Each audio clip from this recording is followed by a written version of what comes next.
नमस्कार, मैं अजीत कुमार सिंह आज की वीडियो में आप सभी का स्वागत करता हूं। आज सबसे अमीर बनो इसी शीर्षक के तहत ये पूरी वीडियो प्रस्तुत है। एक बार एक राजा किसी राज्य में रहता था जो बहुत दुखी था और उसने अपने मन की शांति पूरी तरह से खो दी थी। ऐसा इसलिए था क्योंकि वह अपने राज्य के खजाने को धन से भरना चाहता था, अतः वह सदैव चिंतित रहता था। इसके अलावा वह विदेशी आक्रमणों से भी चिंतित था। एक दिन वह अपने विचारों में डूबा हुआ जंगल में घूम रहा था। वह अपने विचारों में रहते हुए घने जंगल में चला गया और रास्ता भटक गया। वह अपने राज्य में वापस जाने के रास्ते की तलाश में इधर उधर घूमता रहा। अचानक उसकी नज़र एक झोपड़ी पर पड़ी। उसके दरवाजे पर एक बोर्ड लगा हुआ था।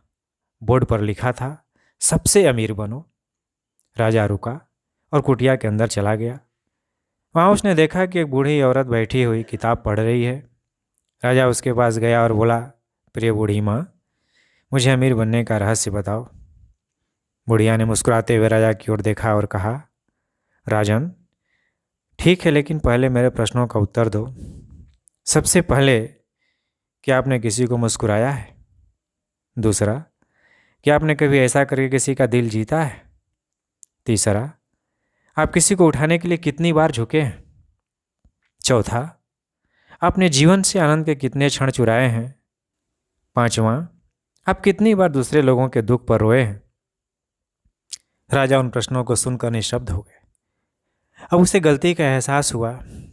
बूढ़ी औरत ने फिर कहा, महामहिम, अमीर बनने के लिए आपको धन की पूरी परिभाषा बदलनी होगी, क्योंकि सच्चा धन आपके हृदय में होता है। आप इसे खरीद नहीं सकते क्योंकि वह अमूल्य है। आखिरकार राजा को समझ आ गया कि सच्चा धन क्या है। वह अपने राज्य में वापस आ गए और सुखपूर्वक रहने लगे। वास्तव में कहानी की नीति क्या है? कहानी का संदेश क्या है? संतोष ही खुशी है, क्योंकि खुशी को धन से संचित या निर्धारित नहीं किया जा सकता। यह एक व्यक्ति के भीतर निहित है। इसलिए याद रखिए, जिस व्यक्ति के फेफड़े ताज़ी हवा से भरे होते हैं वह उन लोगों की तुलना में अधिक स्वस्थ होता है जो वातानुकूलित कमरों में बैठते हैं।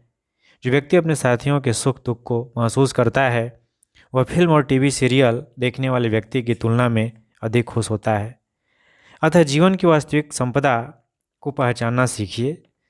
भगवान हमें यह धन देने में बहुत उदार रहे हैं। उन्होंने हमें जीवन की इस असीमित संपत्ति का आशीर्वाद दिया है। इसका अधिकतम लाभ उठाने से न चूकें।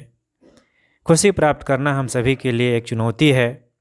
हमारे पास जो कुछ भी है उससे हम हमेशा संतुष्ट रहते हैं।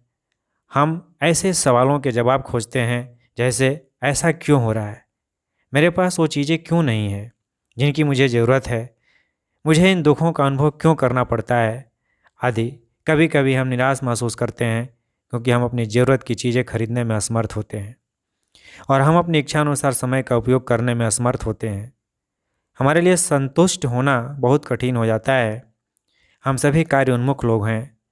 जब हमारा एक काम पूरा हो जाता है, जैसे किताब पढ़ना, अपना काम पूरा करना, नए कपड़े खरीदना, नौकरी ढूंढना आदि, तो हम दूसरे की तलाश में लग जाते हैं।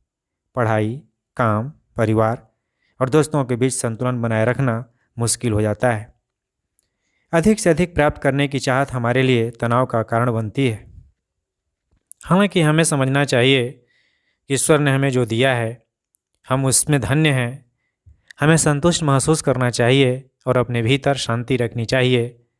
हमें यह सोचना चाहिए कि हमारे पास हमारे माता पिता और शिक्षक जो हमें प्यार करते हैं और हमारा मार्गदर्शन करते हैं। हम दिन में 3 बार खाना खाने में सक्षम हैं और एक दिन और जीने में सक्षम हैं। हमें महसूस करना चाहिए कि खुद को नीचे जाने देने के बजाय हमें खड़ा होना चाहिए और जो कुछ हमारे पास है उसमें संतुष्ट महसूस करना चाहिए। और सबसे ऊपर सर्वशक्तिमान को उन आशीर्वादों के लिए धन्यवाद देना चाहिए जो उसने हमें दिए हैं। यदि वीडियो आपको अच्छा लगता है तो प्लीज़ चैनल को सब्सक्राइब कीजिए, लाइक कीजिए, कमेंट कीजिए और अधिक से अधिक लोगों में शेयर कीजिए। वीडियो के अंत तक बने रहने के लिए आपको हृदय की गहराइयों से बहुत बहुत धन्यवाद।